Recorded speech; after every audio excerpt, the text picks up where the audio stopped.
प्रेक्षकांना वंदन. माझ्या बालमित्रांनो नमस्कार. असे जगावे दुनियेमध्ये, असे जगावे दुनियेमध्ये, आव्हानाचे नवनत्तर. नजर रोखुनी नजरेमध्ये, नजर रोखुनी नजरेमध्ये, आयुष्याला द्यावे उत्तर. असे दांडगी इच्छा ज्यांची, असे दांडगी इच्छा ज्यांची, मार्ग तयाला मी संकटासे ठणकावून सांगावे आता हे भेट.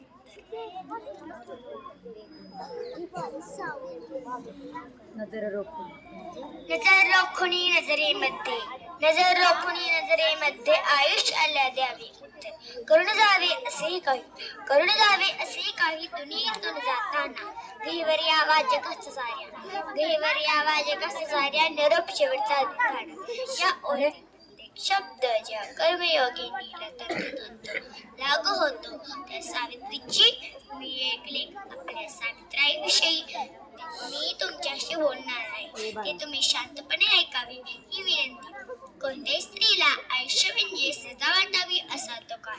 डोक्यावरनं पदर पडून न देता साऱ्या कामासाठी करावे लागणारी कसरत आयुष्यालाच पुरली. अपमानाच्या, निरक्षरतेच्या आणि अखंड दुःखाच्या अंधकारात सावित्रीबाईंच्या रूपाने एका किरणाने प्रवेश केला आणि त्याचा पाहता पाहता सूर्य झाला.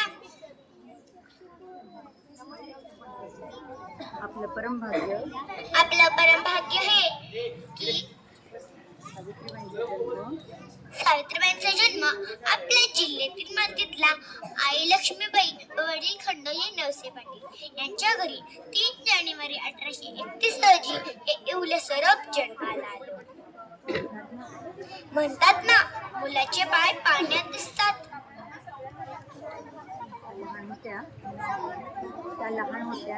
त्या लहान होत्या तेव्हाची ही गोष्ट. एका झाडावर एक छानसं घरट होतं. त्या घरट्यात पाखरांनी अंडी घातली होती. सावित्रीबाई रोज त्या अंड्यांचे निरीक्षण करायची व लहानगी पिल्लं बाहेर येण्याची वाट पाहायची. एके दिवशी सावित्रीबाईंनी पाहिले की एका नागानं ती सारी अंडी खाऊन टाकली होती. सावित्रीबाईंना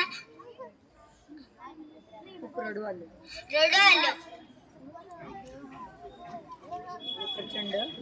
व प्रचंड चीडही आली. तो नाग अपराधी आहे, त्याची शिक्षा म्हणून त्याला ठेचून मारली. अशी ही सावित्री. तिचे हे गुण तिला मोठ्यापणी अडचणीचा सामना करायला उपयोगी पडले. त्या काळी म्हटले जायचे की जो शिकेल त्याचे 7 पिढ्या नरकात जातील. यावरून सावित्रीबाईंनी हे प्रसार केला की जो शिकणार नाही त्याचे 14 पिढ्या नरकात जातील. अशा या महान क्रांतीज्योतीच्या कार्याची ज्योत सतत तेवत राहो ही ईश्वरचरणी प्रार्थना. शेवटी एवढं